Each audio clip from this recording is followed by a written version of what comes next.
C'est un joli port de plaisance, mais à la Palmyre, il est devenu compliqué de prévoir une sortie en mer.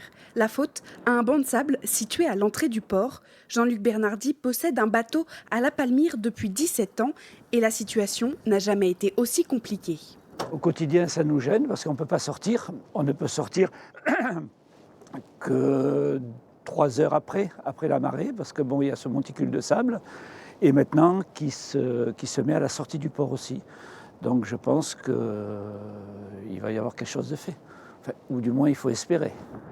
À marée haute, difficile de se rendre compte du problème, mais lorsque la mer s'écarte, le banc de sable apparaît. Dans le port, tous les plaisanciers espèrent une intervention rapide du syndicat mixte pour améliorer la situation. Éric Luciani est leur porte-parole et tente de faire entendre leurs préoccupations.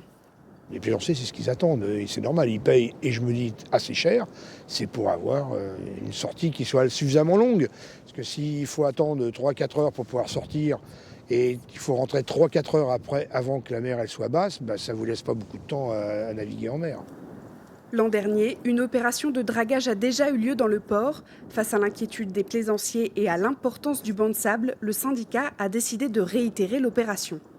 Alors nous avons prévu 2 opérations de dragage, une opération d'urgence qui va être menée début mars, en tout cas avant la saison estivale, et qui va consister à évacuer, extraire le sable donc qui s'est accumulé à l'entrée du port.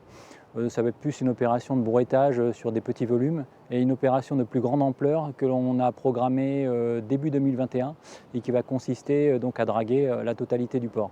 Pour réaliser ces travaux, le syndicat mixte prévoit de débloquer une enveloppe de 330 000 €, le prix à payer pour accéder plus facilement à la mer.